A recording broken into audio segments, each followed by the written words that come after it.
ceremonies, Nathan Cassar.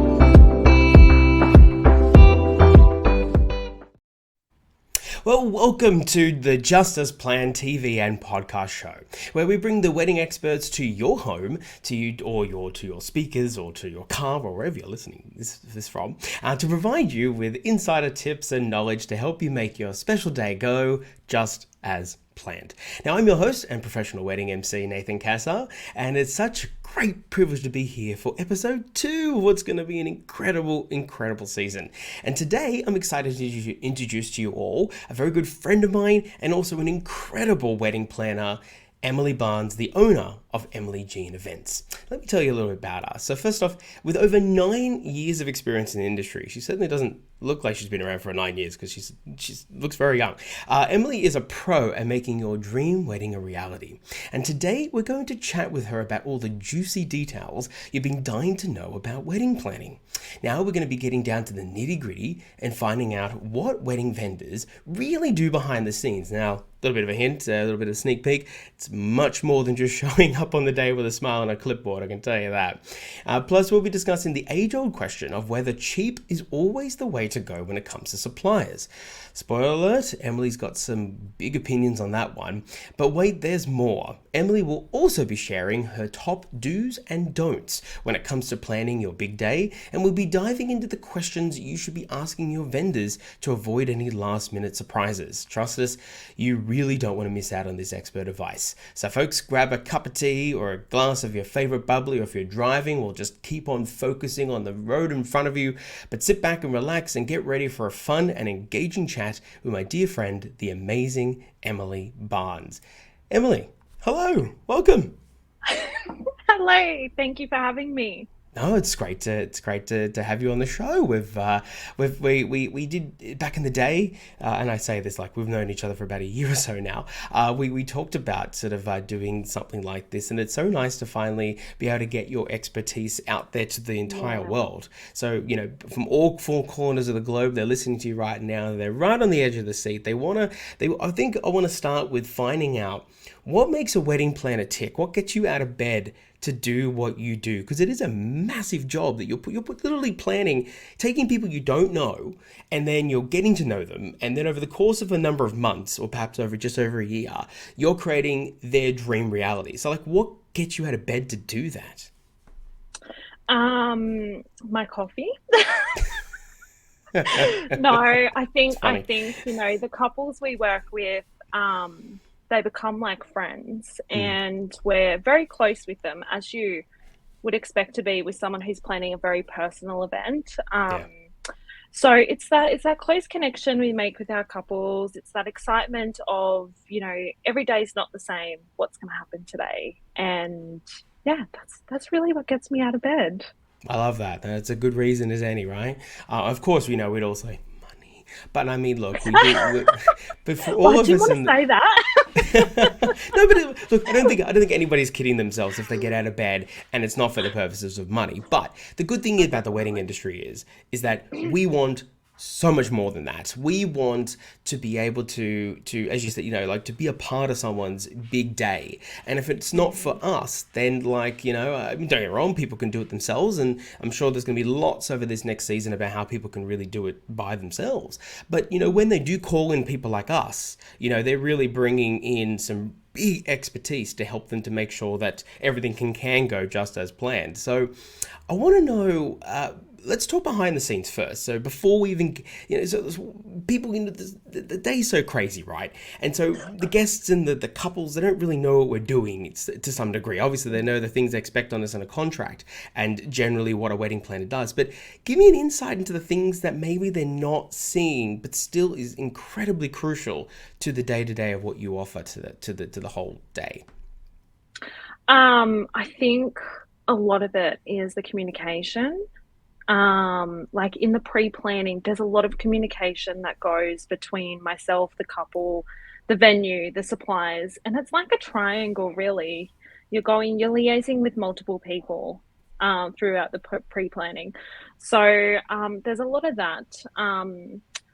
I basically have to do everyone else's job. So I don't know if, vendors see that, oh, that guy wedding planner would just be super chilled out and whatever. Mm, But when I get quotes and invoices, you really have to go over them to make sure they're correct before you're sending them off to your couple. You need to go over the contract and the agreement to make sure everyone's covered. And like it's just all those little bits and pieces that the couple don't see. mm. And then just so on the day, I mean, as you said, it's really hectic on the day. What they don't see is the bump in, which Oh, that's so is true. crazy, Yeah. especially when some venues have a very small bump in time, so like an hour, 45 minutes before the day, and it's like a circus. That's where the coffee comes in, I'm sure. The extra doses of caffeine on the day. Oh, definitely. I mean, honestly, I don't have time to even get a drink of water on the day. Like that's how Yeah. crazy it is. So, but yeah, definitely bumping is something they don't see. That is the most craziest part of the wedding day. Yeah, you're so right about that because it's amazing how quickly you can just strike everything at the end of a night, right?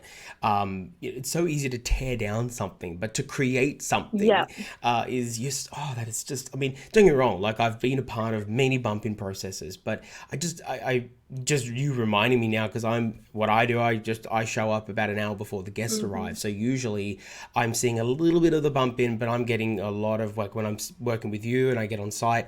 You've already been there for 2 3 hours. Sometimes if you've been given a generous amount of time, and you've been all over the place getting all this stuff ready to go, and I'm just like, hello, how's everything going today?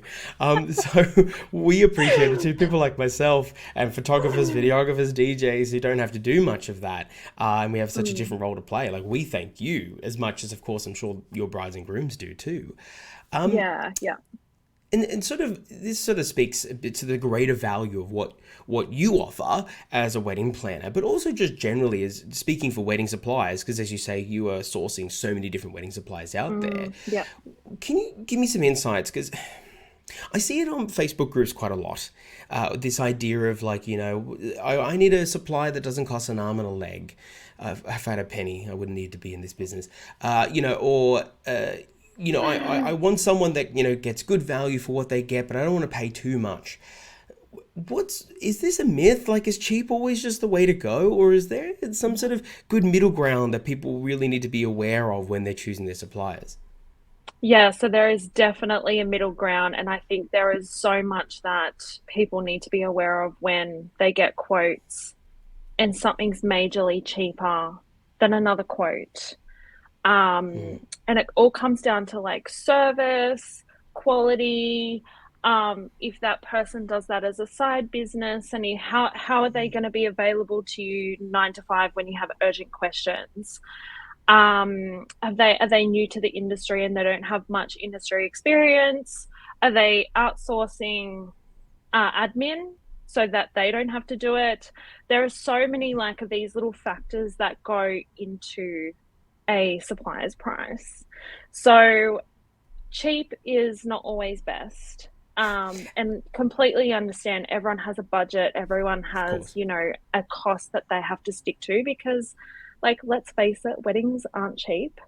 No. Um, and, you know, it's a pretty big amount of money to spend on an event. And you'd honestly only want to do it once, but, you know, um, So is it but fair to yeah, say so then, but there. a certain amount of money spent within certain degrees, of course, and looking over contracts and checking the vibe and so forth, a good amount of money Mm, spent will ensure to a good degree that you actually are making sure your once only special day really is being taken care of appropriately compared to mhm. just aiming for bottom line.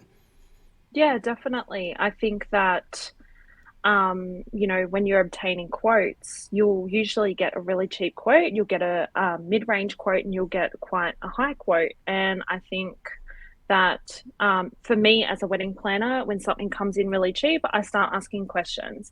And it's when I start asking these questions that I can see why everything's cheap. And it could be like the communication's not there, the Mm. quality's not there, there are hidden costs and fees that we need to ask questions that are, this is why it's cheap, but we need to bump in the day before. So to have that day of bump in is going to cost an extra $500.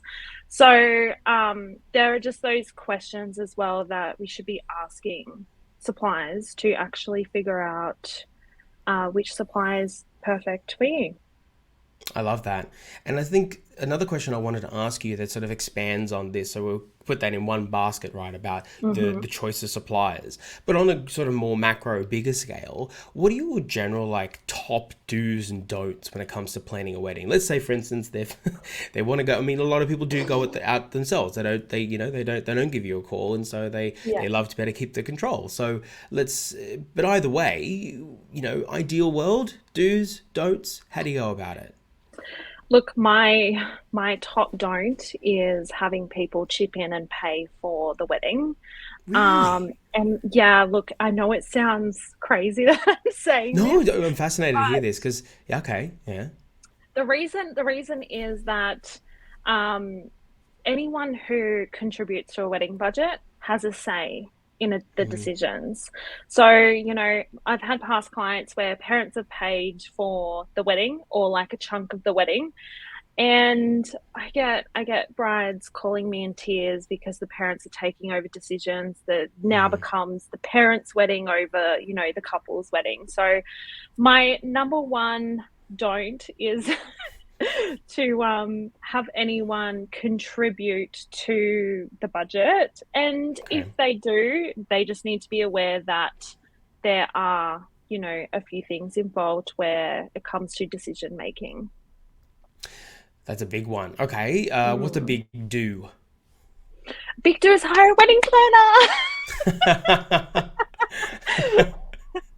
No, I mean, I look, think I support that. I mean, I've seen the weddings you put together that I've been able to work with you on. So, like, don't get me wrong. Like, I fully attest to and also, I'm not gonna lie, it usually a lot of the stuff I get the burden of, which I don't mind. It's part of my service, but like, I get a lot of the burden of like the sort of the half planning, quasi sort of coordinating towards the end of yeah. this like before we get to the wedding. And so when I know I've got a planner on the list, I just go, beautiful. Easy day for me too. So, No. but yeah, no. I mean, look, why?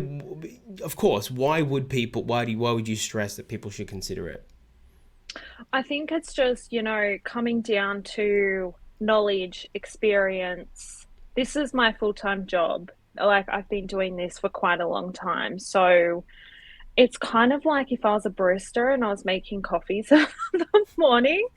Mm, Um, that professional advice, knowledge is so valuable to couples. And I think having a stress-free wedding planning experience is really important as well because you're only engaged once.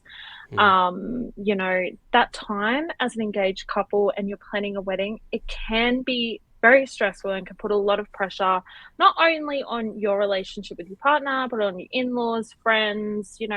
Couples have had falling outs with bridesmaids over decisions, and yeah, I think definitely think hiring a wedding planner, even if they can't afford a wedding planner, at least reach out to a planner for some consultations one-on-one where we can go through everything. And I really like that because I know that you offer that, and there are a number of others out there who do that. And I think that is such a great strategy. It's like it's okay to say we can't have the full Ritz, Yeah, the whole planned out, or perhaps we would really do enjoy the control of it all. But you know, most people that we do weddings for are not event planners, wedding planners, etc. So as you're right, it's our exactly. full time jobs.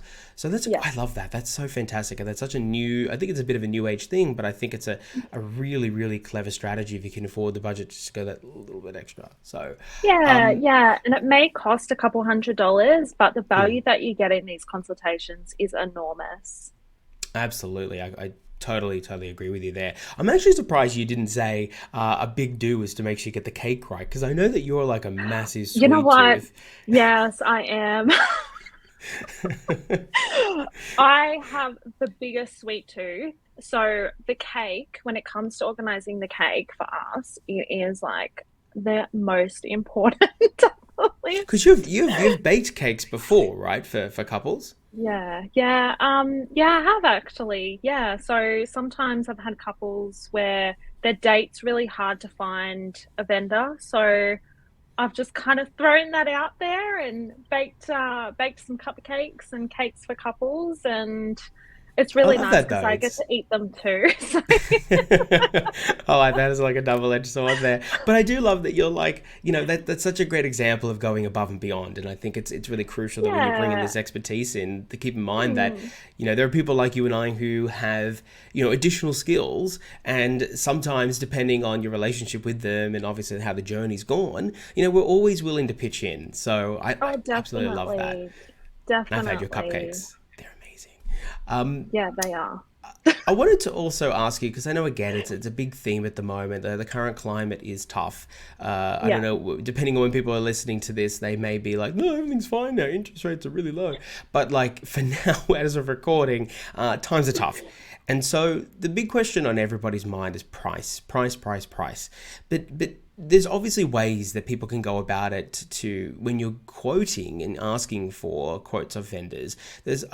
I know that you've got some ideas on sort of how to avoid some nasty surprise at the end of it all. Could you give us some Hmm. quick hot tips on sort of questions to ask that may be able to influence that price a little bit? Yeah, so definitely when you're contacting suppliers, try and give them as much information as possible. I always, tell my couples that there is no information that is useless.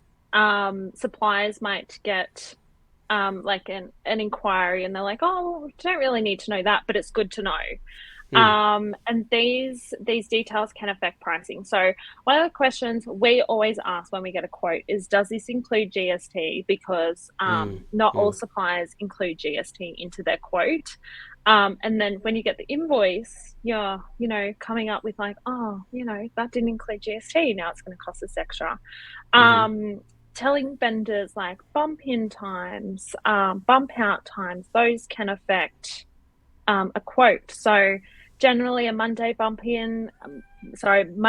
out is cheaper than a Sunday bump out. So, Mm, mm. having these conversations with your venue, having these conversations with suppliers upfront, can save nasty surprises.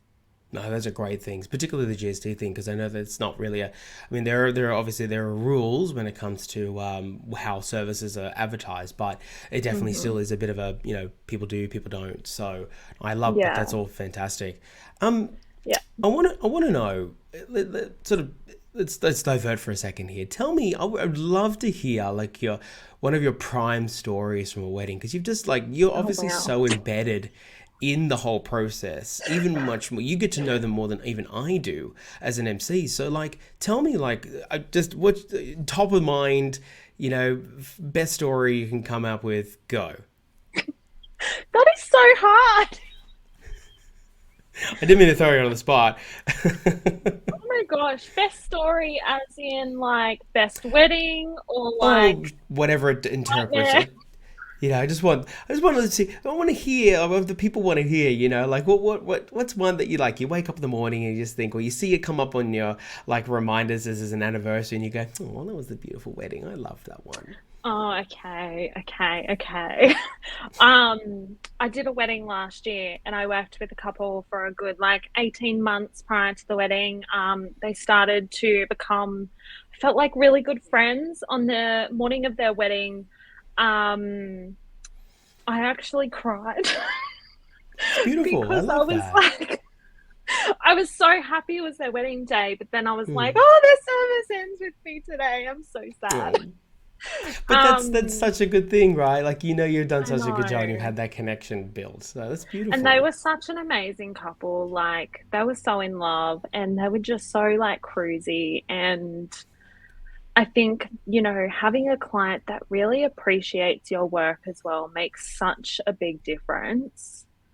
Oh, Um, absolutely. but yeah, so that was definitely my favorite wedding.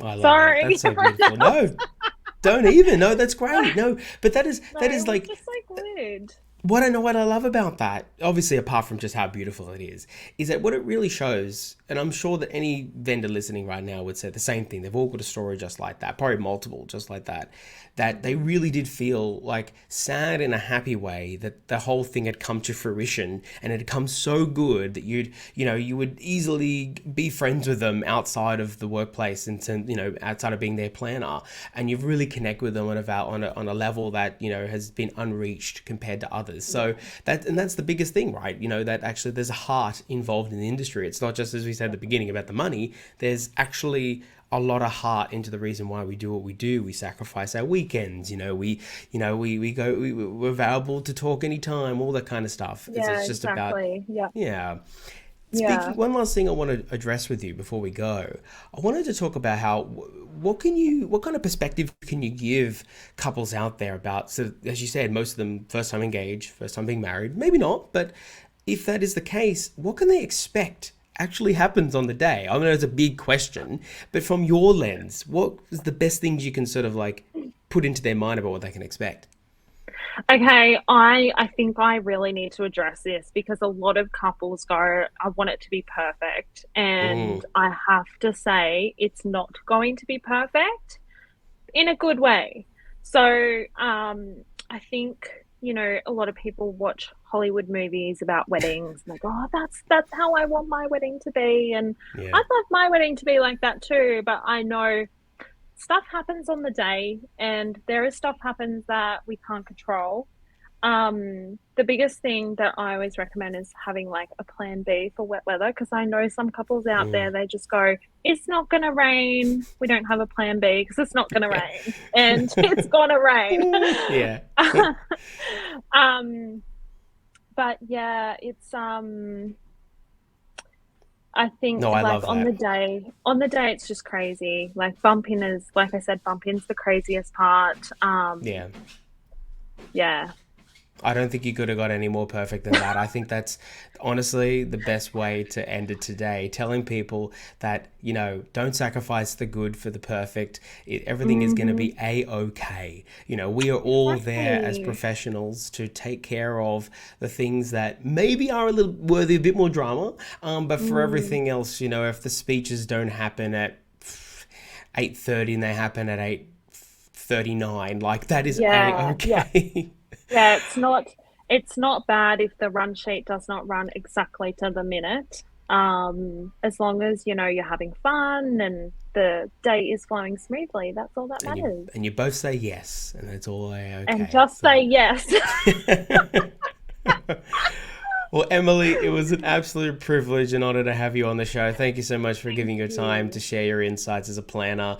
Good luck out there. I know you're fully booked all the way till October this year and counting. Yeah, so September, thank you. Did you say September? Oh, it's October. It's going to happen like next week. But I look forward to getting to work with you again. And of course, I'm so glad that all the lovely folks here that listening have been able to get some great insights. Take care, and I'll see you out there. Thank you so much for having me. Well, there you have it. Thank you so much for tuning in to the Just As Planned TV and podcast show. We hope you enjoyed this episode and found some valuable insights and tips to help you plan your dream wedding. If you haven't already, hit the subscribe button on our channel and turn on notifications to stay up to date with our latest episodes. And if today's episode has inspired you in your own wedding journey, feel free to let us know in the comment section or simply send through any burning questions you may have to hello@justasplan.com.au. We wish you all the very best in planning your big day, and we hope your wedding goes just as planned.